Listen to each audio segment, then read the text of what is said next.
함께 나누실 말씀은 창세기 39장 7절에서 10절까지의 말씀입니다.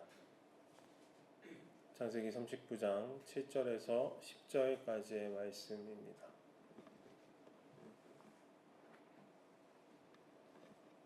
다 찾으신 줄로 알고 함께 합독하도록 하겠습니다.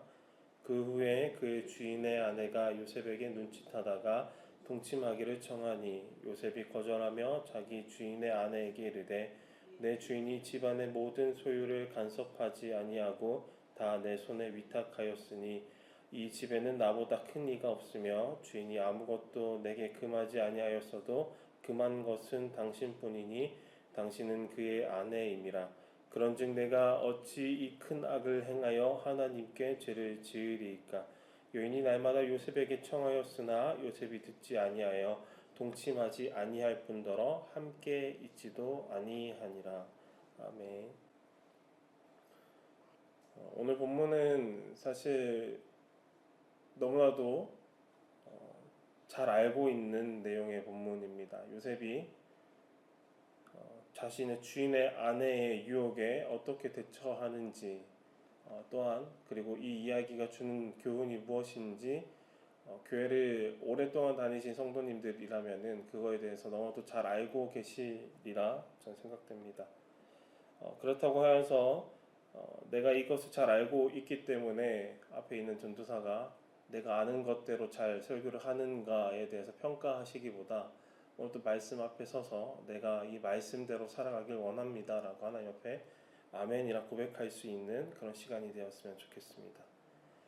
요셉은 애굽의 시위대장 보디발의 집에서 일하면서 그 집안의 모든 일들을 맡게 되었습니다. 성경은 그가 준수하고 아름다운 청년이었다라고 어제 본문 말씀에 6절에 기록하고 있습니다. 그런데 어느 날부터 주인의 아내가 요셉을 눈여겨보기 시작합니다. 처음에는 그저 바라보는 정도였을 것입니다. 하지만 점점 더 그 시선이 대담해져 가고 더욱이 나와 동침하자라고 유혹하기까지 합니다.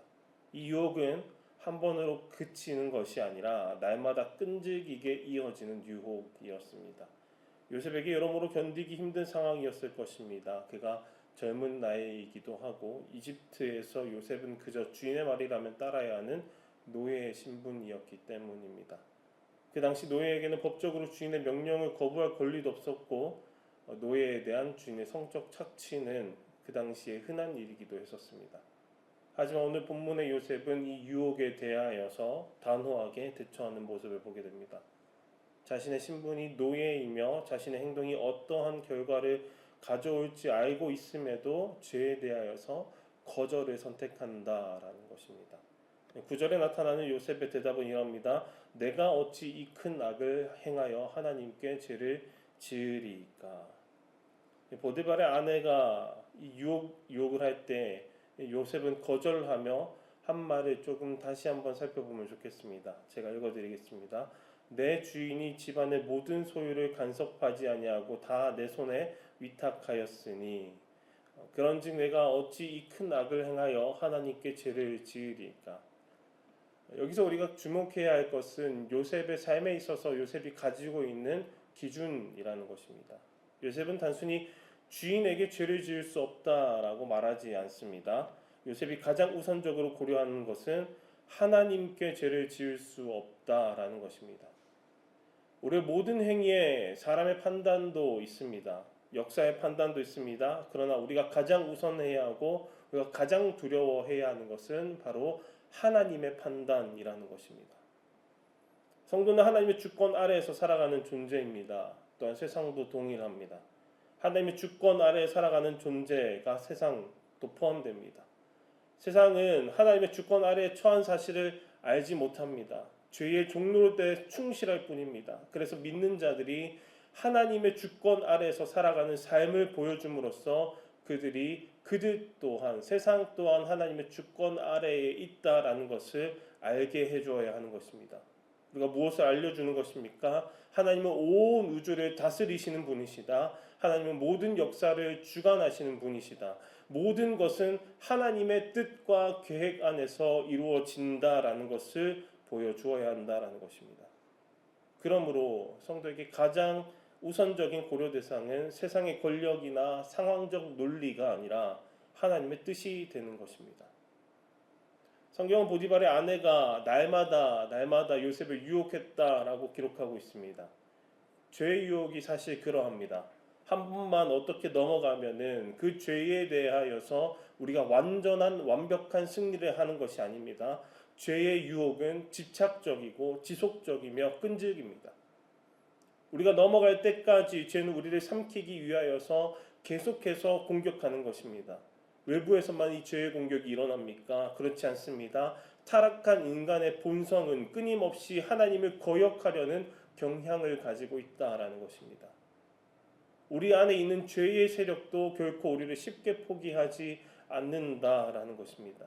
바울이 로마서 7장 22절에서 23절 가운데에 이렇게 고백하지 않습니까? 내 속사람으로는 하나님의 법을 즐거워하되 내 지체 속에서 다른 법이 내 마음에 법과 싸워 내 지체 속에 있는 죄의 법으로 나를 사로잡는 것을 보는도다. 성도 안에서도 선을 원하는 마음과 악을 행하려는 마음이 계속해서 전쟁을 벌이고 있다라고 사도 바울이 고백하는 것입니다. 그렇다면 우리는 어떻게 해야 이 계속되는 죄와의 전쟁을 승리로 이끌어갈 것인가를 고민해 보아야 할 것입니다. 오늘 본문의 요셉은 이러한 지속적인 유혹에 대하여서 두 가지 방법으로 대처하는 것을 보게 됩니다. 첫 번째는 명확한 거절 의사를 표현하는 것입니다. 쉽게 말하자면은 죄에 대하여서 전면적인 싸움을 선포하는 것입니다. 내가 죄와 계속해서 싸울 것이다 라는 것을 선포하는 것입니다. 죄에게 나는 지지 않겠다. 나는 죄와 싸우겠다. 죄의 종이 되지 않겠다 라고 선포하는 것입니다. 죄 앞에서 애매모호한 태도를 나타내지 않습니다. 회피하지 않습니다. 오히려 분명한 노를 외치면서 죄와의 전쟁을 선포하는 것입니다. 우리는 구원받은 하나님의 백성입니다. 예수 그리스도의 보혈로 말미암아 죄 사함을 받고 새로운 피조물이 되었습니다. 그런데 하나님은 우리에게 새로운 삶을 허락하셨음에도 불구하고 우리 안에는 여전히 끝나지 않는 전쟁이 계속됩니다. 기억하십시오. 죄는 우리 마음속에 애매함이 있을 때 그 틈을 비집고 들어온다라는 것을 기억하여야 합니다. 우리가 아니라고 말하지 못하고 죄와 적당히 타협하려고 할 때 죄는 우리를 지배하기 시작합니다. 그러니 우리는 더 이상 죄의 종이 되지 않겠다고 다짐하며 선포해야 하는 것입니다. 요셉이 사용한 두 번째 방법은 유혹과 함께 있지 않는다라는 것입니다. 우리는 자신을 과하게 믿는 교만에 자주 빠집니다. 이 정도 유혹쯤이야. 나는 어느 정도 이 죄를 조절할 수 있을 것 같아 라고 스스로를 과대평가하는 경우도 있습니다. 오늘날 많은 사람이 보디발의 아내처럼 유혹의 손짓을 매일 받게 됩니다. 스마트폰을 통하여서 미디어를 통하여서 사람들의 속삭임을 통하여서 죄의 유혹은 날마다 끊임없이 우리에게 손짓을 하고 있습니다. 그런데 때론 사람은 그 유혹 앞에서 괜찮아, 이 정도는 내가 조금 즐기다가 끊어내면 되지라고 스스로를 합리화하고 죄와 가까이 하려고 합니다. 나 자신에게 어느 정도 죄를 조절할 수 있는, 죄를 조정할 능력이 있다라고 자신을 과대평가하면은 죄는 한순간도 우리에게 친밀한 친구가 될 수 없음에도 불구하고 결국에는 죄에 집어삼켜진다라는 것을 기억하여야 하는 것입니다. 잠시의 달콤함을 위하여서 그 독을 맛보려는 순간 우리는 이미 죄의 포로가 되고 만다라는 것입니다. 그래서 오늘 본문 10절은 이렇게 이야기합니다. 여인이 날마다 요셉에게 청하였으나 요셉이 듣지 아니하여 동침하지 아니할 뿐더러 함께 있지도 아니하니라. 요셉은 단순한 유혹의 거부에서 멈추지 않았습니다. 그는 유혹의 근원 자체를 차단하는 것입니다. 보디발의 아내가 유혹의 말을 던질 때 요셉은 그 말을 듣지 않습니다. 나아가 함께 있지도 아니하니라 라고 성경은 기록하는 것입니다. 요셉은 유혹이 머무를 수 있는 공간조차도 그가 허락하지 않는 것입니다. 저와 여러분들은 어떻습니까? 유혹이 다가올 때 우리는 그 유혹의 상황을 끊어내는 용기가 있습니까? 아니면 이것은 그저 흥미로운 거야 라고 생각하며 유혹과 머물고자 하고 있습니까? 죄의 씨앗은 아주 작은 틈을 타고 들어옵니다. 그 틈을 막는 가장 확실한 방법은 그 상황 자체에서 벗어나는 것뿐이라는 것을 기억하시기 바랍니다. 이와 같이 유혹이 다가올 때 요셉이 유혹을 물리칠 수 있었던 근본적인 이유가 무엇이었겠습니까? 요셉은 자기 자신의 정체성을 확실히 분명히 알고 있었기 때문입니다. 그는 자신의 정체성을 잊지 않았습니다. 언제나 상황은 주인이 시키면 시키는 대로 해야 하는 선택권과 주도권이 없는 이집트의 노예였지만 스스로 자기 자신을 노예로 여기지 않았다라는 것입니다. 자신이 하나님의 백성이다라는 것을 잊지 않은 것입니다. 그렇다면 이 시대를 살아가는 저 여러분들의 정체성은 무엇이 되어야 하겠습니까? 우리는 수많은 정체성을 가지고 살아갑니다. 그러나 하나님께서 저와 여러분들에게, 하나님의 그 자녀들에게 부여하신 정체성은 세상과 매우 다르다라는 것입니다. 빌립보서 3장 20절은 이렇게 명확하게 알려주고 있습니다. 그러나 우리의 시민권은 하늘에 있는지라 거기로부터 구원하는 자 곧 주 예수 그리스도를 기다리노니. 저 여러분은 이 세상에 속한 자가 아니라 하나님 나라에 속한 자들이라고 분명하게 이야기하는 것입니다. 우리의 시민권이 하나님 나라에 있다라고 선언하는 것입니다. 우리는 이 땅에 발을 딛고 살아가지만 이 세상에 속한 자가 아닙니다. 더 나아가 성도의 삶의 목표는 예수 그리스도를 기다리는 것이라고 이야기합니다. 단순히 시간만 보내며 기다리는 것입니까? 아닙니다. 그 시간 동안 최선을 다해서 온 힘을 다해서 예수 그리스도를 기다리며 예수 그리스도를 닮아가는 것입니다. 요셉의 삶에서 우리는 예수 그리스도를 계속해서 발견할 수 있지 않습니까? 형들의 미움을 받았지만 형들을 용서합니다. 억울한 누명 속에서도 끝까지 하나님을 신뢰합니다.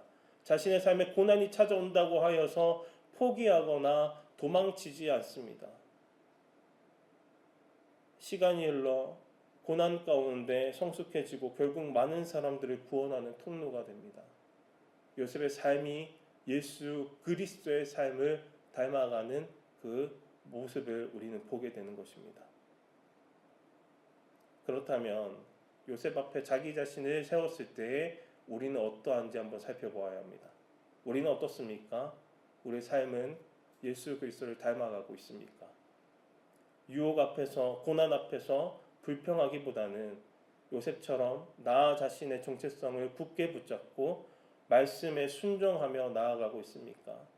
세상의 유혹에 단호히 거절하고 죄와 타협하지 않으며 오직 하나님을 향한 신실함으로 이 땅을 살아가고 있느냐라는 것입니다. 우리의 시선을 하나님께로 돌리고 예수 그리스도를 기다리는 거룩한 삶을 오늘부터 우리가 시작해야 할 것입니다. 말씀을 마치고자 합니다. 성도는 하나님의 기준대로 살아가는 자들입니다. 세상의 논리나 상황적 유익이 아니라 하나님의 말씀과 뜻이 우리 삶의 최고의 기준이 되어야 하는 것입니다. 왜냐하면 죄의 유혹은 지속적이고 강력하기 때문에 죄의 유혹을 피하고 단호하게 거절하며 하나님의 뜻을 따라 살아가는 우리가 되어야 하는 것입니다. 하나님은 분명 우리가 감당할 수 없는 시험을 허락하지 않으시고 피할 길도 예비해 주십니다. 물론 오늘 본문의 요셉이 무죄했지만 옥에 던져지는 그런 억울한 일을 경험하게 됩니다.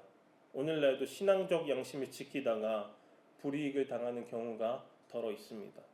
그러나 성경은 고난이 헛되지 않음을 증언합니다. 하나님은 고난을 통하여서 우리의 신앙을 더욱더 정금같이 연단하시며 죄와 싸우기에 합당하도록 우리를 더욱 날카롭게 다듬어가고 계신다라는 것을 신뢰하며 그 상황 가운데서도 하나님을 바라보는 저 여러분들이 되었으면 좋겠습니다.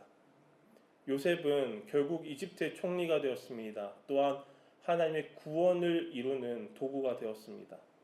이와 같이 하나님을 기준으로 사는 우리들도 하나님의 영광을 이루는 귀한 영광의 도구가 되길 바랍니다. 우리는 구원받은 자일 뿐만 아니라 이 세상에서 하나님의 영광을 드러내야 할 사명을 받은 자들입니다. 우리가 무엇으로 하나님의 영광을 드러낼 수 있겠습니까? 무엇이 하나님의 영광을 세상이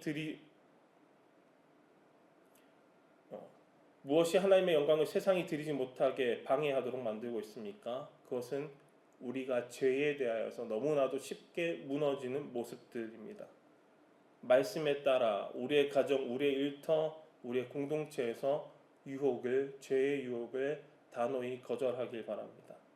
희미해진 하나님의 말씀을 다시금 붙잡고 죄와 싸우기로 선포하시는 저와 여러분들이 되시길 바랍니다. 이것이 바로 요셉이 우리에게 보여준 믿음의 경주입니다. 히브리서 11장에 믿음의 증인들이 그였듯이 우리도 믿음으로 이 경주를 완주하여서 하나님의 신실한 자녀로 살아가시기 바랍니다. 우리도 이 믿음의 경주를 완주하여서 하나님의 신실한 자녀로 이 세상 가운데 하나님의 영광을 드러내는 저 여러분들이 되시길 간절히 소망합니다.